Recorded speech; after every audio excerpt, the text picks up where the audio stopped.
booster ignition, and liftoff. The crew of Artemis II now bound for the moon. Humanity's next great voyage begins.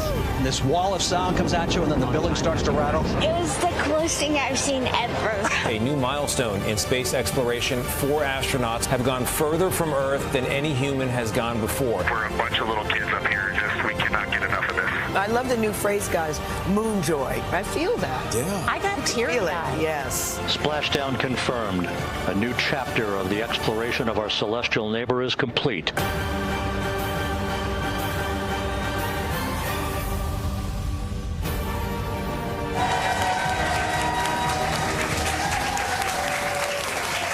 I could get used to this. I could too. I could get used to this too. Welcome to a very special edition of CBS Mornings. We've never done this before. Why? Because it's never been done before. We're calling Artemis II a celebration of heroes. Heroes is a word. It's part of our CBS News series, Things That Matter, brought to you by Bank of America. And as you can see in here, we have a live audience here in studio made up of mostly elementary, middle, and high school students. They're all inspired, as we were, by the 10-day journey. Are you guys excited? Yeah! That's a yes. Yes. And are you ready to talk to the astronauts? Breaking news. Breaking news. The astronauts will be here. To talk to them. Without further ado, let's get this party started. A warm welcome for Commander Reed Weissman, Pilot Victor Glover, Mission Specialist Christina Cook, and Jeremy Hansen. Let's bring them all out. Woo!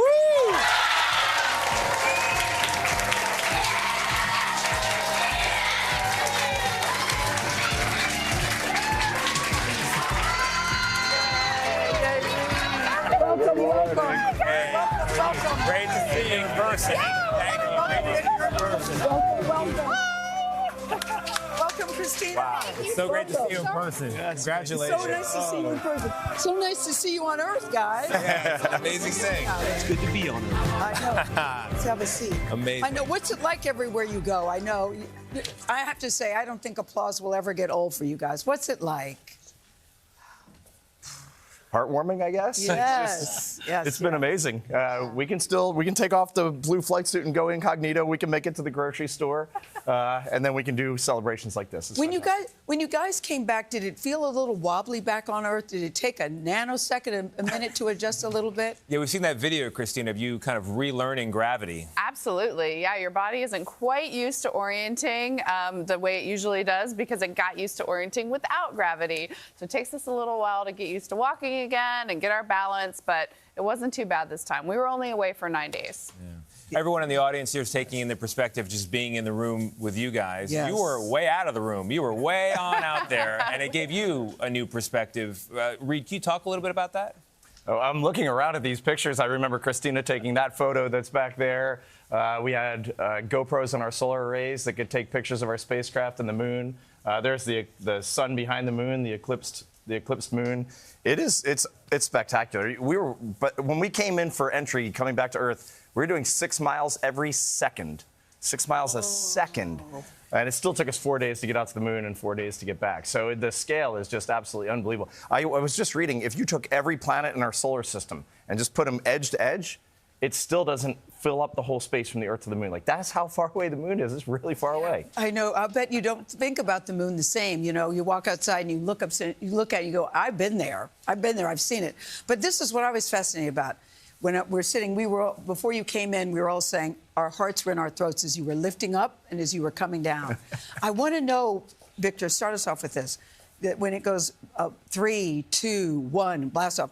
What are you thinking in that moment? Are you praying? Are you thinking about family? Are you like, let's go? What are you thinking? The praying and thinking about family happened earlier. And at that point, we're focused. You know, we're watching systems and making sure things are ready. But you also want to be prepared in case the weather is bad or there's a technical malfunction and you're not going to go that day. And so actually 6 seconds prior, when they said 6, the core stage engine's light. And it starts to rumble and it's like, oh, we might really go. And then at liftoff, those solids light, and there is no question we were going somewhere. And for a split second, I was like, oh, am I really ready? He was 100% ready. Yeah, you were 100% ready. Yeah. That was part of the fun of watching you guys. And when you came back, Jeremy, because as I'm watching it, it was falling so fast. Well, Gayle, he referred to it as a sporty experience. A sporty experience. Tell us, when you were coming back, was it more nerve-wracking going up or coming back down? Oh, well, it's really from launch till landing, but it doesn't end until those chutes come out. But for the landing, it's like all the sights, all the feels. It's like the best roller coaster ride you've ever been on. The first thing you see is like plasma, the colors starting to show up. This fireball building outside the windows. It was red and it was coming down, and then it was like blue and green. It was like somebody was welding, like flashing. It was so bright I put my dark visor down, like my sunglasses on. And then when the drogues come out, you're like getting thrashed around and you're pushed into the seat with the G-forces. It's just all really exhilarating. And then the drogues cut and you're falling again. And then the mains come out. And then Christina and I did one of these when the three. Three good mains. Yes. Three good mains. Christina, what was it like when you splash down? You know you're back on Earth. Yep. You're safe. But then there's a little delay before they can open the hatch. When that hatch opens and you get your first breath of Earth air again, what's that like? It was phenomenal. I was completely overcome with just elation. I was overjoyed. I yelled. Seeing the other people and them coming in was just phenomenal.